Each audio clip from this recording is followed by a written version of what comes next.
এই ফ্যাসিস্ট আমলের আমলাদের নিয়ে দোসরদের দিয়ে সুষ্ঠু নির্বাচন হবে না। আমার নমিনেশন বাতিল হলে দলীয় কর্মীরা হাততালি দিয়ে আনন্দ করতে পারে, সরকারি অফিসাররা যদি হাততালি দেয় ডাল মে কোচ কালা হ্যায়, এটা বুঝতে আর কোনো অসুবিধা নাই।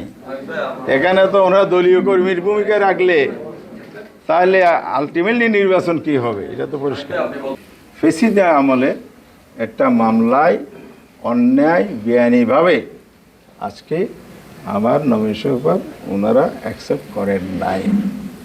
এটা কত বড় যে অপরাধ এবং অন্যায় হয়েছে এটা আগামীতে প্রমাণিত হবে ইনশাআল্লাহ। তবে আমার কষ্টটা এখানে, এত রক্তের বিনিময়ে দেশটাকে ফ্যাসিস্ট মুক্ত করা হলো, প্রশাসনের রন্ধে রন্ধে ফ্যাসিস্টদের দোসররা বসে আছে। আমরা ইলেকশন কমিশনকে বলেছি, মানে সিটরে দফায় দফায় বলেছি, এবং সারা দেশে আমরা 8 দল এই কয়েক মাস 5 দফার ভিত্তিতে আমরা আন্দোলন করেছি।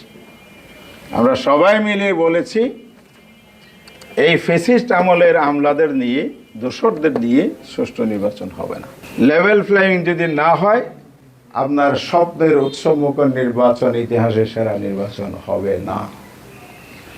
রাস্তায় যে কথাগুলো দাঁড়িয়ে বলেছিলাম, নির্বাচন কমিশনের অফিসে ফুল কমিশনের সামনে আমি নিজেই যে কথাগুলো আমার টিম সহ বলেছিল, আজকের কক্সবাজারের রিটার্ন অফিসার সেটা প্রমাণ করে দিবেন। যদি আইনানুগভাবে হয়ে থাকে আমি মেনে নেব, অন্যায় ইনজাস্টিস হয়েছে কিনা এটা অবশ্যই পুনর্বিবেচনা আপনারা করবেন। অন্যথায় নির্বাচন সুষ্ঠু যে হবে না আমরা যে আশঙ্কা করেছিলাম এটা প্রমাণিত হবে।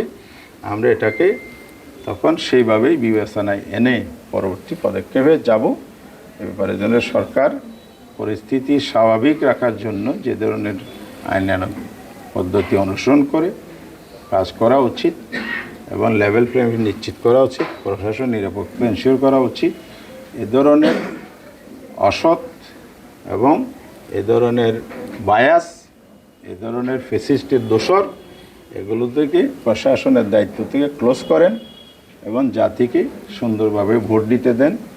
অনেক দিন পরে ভোটাধিকার পেয়েছে, তারা যাতে যার ভোট পছন্দের প্রার্থীকে দিতে পারে, ভোটাধিকার নিশ্চিত করতে পারে। এবারে মাননীয় সরকার, মাননীয় নির্বাচন কমিশন অবশ্যই ব্যবস্থা নেবেন।